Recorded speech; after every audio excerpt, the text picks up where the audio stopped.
इशिता ने करी सारी हदें पार। जी हाँ दोस्तों, अपकमिंग ट्रैक में हमें यही देखने के लिए मिलेगा। यहाँ पर बाला और वंदु डिनर के लिए आते हैं, तभी बाला यहाँ पर वंदु देखती है कि इशिता भी यहाँ पर आई हुई है। वो इशिता के पास जाती है और कहती है कि ईशु तुम यहाँ पर क्या कर रही हो। तभी वो इशिता कहती है कि कुछ नहीं, मैं ड्रिंक कर रही हूँ, आज सेलिब्रेशन करना है मुझे। यहाँ पर बंधु इशिता के जो अलग अलग तो बदल बदल कर कुछ बातें कर रही है, वो बंधु के समझ में नहीं आ रहे हैं। बंधु उससे पूछती है कि ईशु तुम ठीक तो हो ना, तुम कभी शराब को ड्रिंक को हाथ तक नहीं लगाती और आज अचानक ड्रिंक कैसे पी रही हो, रमन भी आया है कि तेरे साथ। तभी यहाँ पर इशिता कहती है कि नहीं बंधु। तभी यहाँ पर वो वंदु कहकर बुलाती है, तो वंदु समझ में जाती है कि ये तो मुझे हमेशा आका बुलाती है, आज अचानक वंदु कैसे बुला रही है।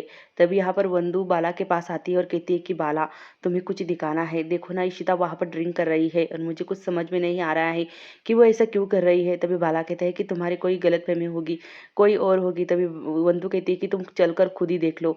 तभी यहाँ पर बाला देखता है इशिता की तरफ, तो वो हैरान हो जाता है और इशिता से कहता है कि इशिता तुम यहाँ पर क्या कर रही हो। तभी यहाँ पर इशिता कहती है कि आओ बाला आई ज्वाइन। तभी यहाँ पर वो कहती है कि तुम भी पियोगे क्या ड्रिंक। तभी बाला एकदम से हैरान हो जाता है कि ये आजकल मतलब आज कैसे बाला कह रही है, हमेशा से मुझे जीजू कहती है। और यहाँ पर वो उन्हें कहती है कि तुम भी पियो ड्रिंक। यहाँ पर वो ड्रिंक लगवाने के लिए कहती है इन दोनों के लिए। तभी यहाँ पर बाला और वंदु वहाँ से चले जाते हैं, कहते हैं कि हम अभी आए हैं। तभी यहाँ पर इशिता कहती है कि आज मुझे सेलिब्रेशन करना है। बाला कहती है कि मुझे तो कुछ गड़बड़ लग रही है और ये बहुत ड्रिंक कर चुकी है, मुझे रमन को फ़ोन लगाना होगा। रमन की माँ रमन को फ़ोन लगाकर कहती है कि इशिता अभी तक घर नहीं आई है। तभी रमन कहता है कि मैंने उसे रास्ते में छोड़ दिया था, शायद वो शॉपिंग करने चली गई है। तभी यहाँ पर रमन की माँ कहती है कि मुझे बहुत चिंता हो रही है, तू इशिता को फ़ोन लगा कर देख कब तक आ रही है घर। तभी यहाँ पर रमन कहता है कि मुझे बाला का फ़ोन आ रहा है, मैं अभी आपसे बात करता हूँ बाद में। तभी यहाँ पर रमन की माँ फ़ोन रख देती है और सोच में पड़ जाती है कि इशिता गई कहाँ पर होगी। तभी यहाँ पर रमन को बाला फ़ोन लगाता है और कहता है कि रमन तू जल्दी से जल्दी होटल में आ जा। तभी यहाँ पर रमन कहता है कि इशिता मुझे मार डालेंगी, घर पे टाइम टाइम से नहीं गया तो आज क्या पार्टी है क्या होटल में। तभी बाला कहता है कि नहीं नहीं रमन, तुम जल्दी आ जाओ, बहुत सीरियस है। तभी यहाँ पर रमन कहता है कि इतनी सीरियस क्या बात होगी, इसे सीरियस क्यों मुझे बुलाया है। तभी यहाँ पर मिहिका और मिहिका और अशोक मतलब अभिषेक दोनों आइसक्रीम खाने के लिए आए होते हैं। वो भी रमन से मिलते हैं, वो साथ में ही रमन के आ जाते हैं। तभी यहाँ पर रमन मिहिका और सब लोग इकट्ठा हो जाते हैं होटल में। तभी यहाँ पर रमन कहता है कि हाँ तुम दोनों की पार्टी होगी इसलिए हमें बुलाया होगा।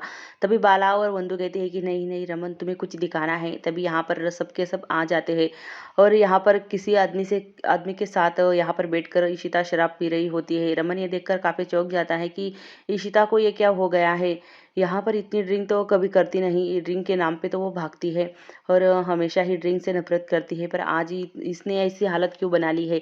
तभी यहाँ पर रमन इशिता के पास जाता है और कहता है कि इशिता तुम ये क्या कर रही हो, ड्रिंक पी रही हो। तभी यहाँ पर इशिता कहती है कि आओ रमन तुम भी ड्रिंक करो, ज्वाइन मेरे साथ ज्वाइन हो जाओ, मैं तुम्हारे लिए ड्रिंक बनवाती हूँ और सबके लिए भी ड्रिंक बनवाती हूँ। यहाँ पर रमन को देखकर इशिता कहती है कि आओ ना रमन, क्या कर रहे हो, आज हम सेलिब्रेशन करेंगे, आज आपको पता नहीं है क्या है।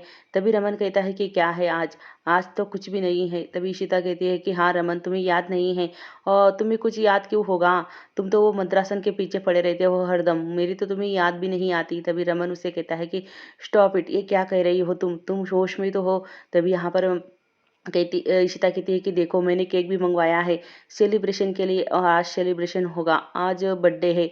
यहाँ पर रमन चौंक जाता है कि इशिता का तो आज बर्थडे भी नहीं है। इशिता केक देखकर कहती है कि देखो रमन मैंने केक भी मंगवा लिया है और चलो हम केक काटते हैं। तभी इशिता को अशोक नजर आता है रमन के पीछे। इशिता अशोक की तरफ हाथ देती है और कहती है कि आओ अशोक तुम भी आ गए यहाँ पर। तभी यहाँ पर रमन पीछे मुड़कर देखता है कि सच में उसके पीछे अशोक खड़ा होता है। यहाँ पर रमन को छोड़कर इशिता अशोक को केक खिलाती है और उसे अपने तरफ खींच लेती है। तभी यहाँ पर रमन बहुत ज़्यादा गुस्सा हो जाता है और कहता है कि अशोक ये मेरी पत्नी है। तभी अशोक कहता है कि मैं कौन सा तेरी पत्नी को अपनी तरफ खींच रहा हूँ, वही मेरी आंख पे आ रही है, संभालो अपनी पत्नी को। तभी यहाँ पर अभिषेक कहता है कि अशोक तुम घर जाओ, यहाँ पर कोई सेलिब्रेशन नहीं हो रहा है, रमन तुम भाभी को लेकर घर पर जाओ, मैं आता हूँ बाद में। यहाँ पर रमन इशिता से कहता है कि इशिता घर चलो, अब बहुत हो चुकी है, अब तुमने बहुत हंगामा कर लिया है यहाँ पर, अब घर चलना होगा। यहाँ पर रमन इशिता को ज़बरदस्ती वहाँ से लेकर जाता है। तभी इशिता कहती है कि रमन थोड़ी देर रुको ना, मुझे केक तो काटने दो, आज मेरा बर्थडे है, तुम देख नहीं रहे हो, किसी को भी याद नहीं है मेरा बर्थडे। तभी यहाँ पर रमन ज़बरदस्ती इशिता अशोक के करीब जाने की कोशिश करती है। ये देखकर रमन काफ़ी गुस्सा हो जाता है। यहाँ पर अभिषेक कहता है कि ये सब क्या हो रहा है, इशिता भाभी तो ऐसा कभी नहीं करती, पर अचानक से इसे क्या हो गया है। यहाँ पर रमन उसे खींच कर बाहर लेकर आता है, होटल के सीधे घर पर लेकर आता है। यहाँ पर इशिता के अम्मा अप्पा भी बैठे होते हैं रमन के घर। ये सब कुछ देखकर वो हैरान हो जाते हैं कि इशिता ने इतनी शराब कैसे पी है। तभी रमन कहता है कि इशिता कहती है कि छोड़ो रमन मेरा हाथ, ऐसे कौन पकड़ता है। घर वाले देखते हैं कि इशिता ऐसे क्यों चिल्ला रही है। इशिता कहती है कि मैं मद्रासन नहीं हूँ, मैं पंजाबीन हूँ, खास पंजाबीन। मेरी सास शराब पी सकती है तो मैं क्यों नहीं पी सकती शराब, आप समझ क्यों नहीं रहे हो, छोड़ो मेरा हाथ। तभी यहाँ पर इशिता की माँ उसके करीब जाती है और पूछती है कि ये क्या हो गया तुझे। इशिता उसे धक्का दे देती है। तभी रमन की माँ उसे संभालती है, पर सारा परिवार एकदम से शॉक हो जाता है। यहाँ पर इशिता कहती है कि मैं तुम सबके लिए ड्रिंक बनाती हूँ, और किचन में चली जाती है। रमन उसे रोकने की कोशिश करता है। इशिता काफ़ी गुस्सा हो जाती है रमन पर, और रमन उसे धक्का दे देता है।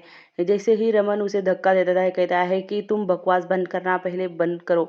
और रमन जैसे ही इशिता टेबल पर जाकर गिरती है, रमन की तरफ आके फाड़ फाड़ कर देखती है और कहती है कि आप अब मैं तुम्हें नहीं छोड़ूंगी, तुम समझ में क्या रखे हो। यहाँ पर इशिता बार बार कहती है कि मैं बर्थडे है आज मेरा बर्थडे। तभी यहाँ पर रमन कहता है कि आज शगुन का बर्थडे है, ना ही तुम्हारा। तभी इशिता चिल्ला चिल्ला कर कहती है कि मैं शगुन हूँ, मैं मरी नहीं हूँ, जिंदा हूँ, आप लोगों की वजह से ही मेरी जान गई है। और हाँ, आप लोग मुझे चरित्रहीन कहते थे हमेशा ही, और एक मुझसे कभी भी ढंग की बात नहीं करते थे। और जब मेरे पेट में रमन का बच्चा था आपने कहा था कि ये किसी का होगा, आपने मुझे समझ क्या लिया है, और मैं इशिता को कभी छोड़ूंगा नहीं हमेशा। हाँ, आप चाहते थे ना कि इशिता शगुन से दूर रहे, तो देखो मैंने शगुन को इशिता को ही पकड़ लिया। अब ये मद्रासन को मैं कभी छोड़ूंगी नहीं, और तुम सबसे एक एक करके मैं बदला लूंगी, किसी को भी नहीं छोड़ूंगी। यहाँ पर इशिता को ऐसे बोलते हुए घर वाले काफ़ी डर जाते हैं, और वो कहते हैं कि इसे क्या हो गया है एकदम से। कहीं शगुन का आत्मा इशिता के अंदर तो नहीं। इशिता अपना खुद का गला दबाती और कहती है कि रमन मुझे बचाओ, बचाओ रमन, मुझे ये मार डालेगी। तभी यहाँ पर रमन घबरा जाता है और इशिता की तरफ भागता है। इशिता की तरफ वो आता है, अपना उसका हाथ छुड़वाता है। तभी यहाँ पर इशिता उसकी कॉलर पकड़ लेती है और कहती है कि रमन, तुझे क्या लगा कि ये तेरी मद्रासन हमेशा हमेशा के लिए तेरे पास रहेगी, देखना अब मैं तुझे और तेरी ये मद्रासन को कभी नहीं छोड़ूंगी, और तुम्हारे साथ ही रहूंगी हमेशा हमेशा। यहाँ पर रमन काफ़ी डर जाता है इशिता को इस तरह देखकर, पर इशिता बोलते बोलते यहाँ पर बेहोश होने लगती है और कहती है कि तुम देखो, अब मैं सबसे बदला लेकर रहूंगी। तुमने मुझे इस घर से निकाला था ना, तुम्हें कभी मैं पसंद नहीं थी, हमेशा मद्रासन के पीछे पीछे भागते रहते हो, क्या है इस मद्रासन में।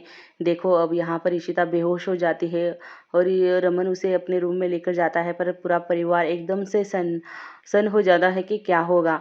अब यहाँ इशिता के अंदर तो शगुन का भूत आ चुका है।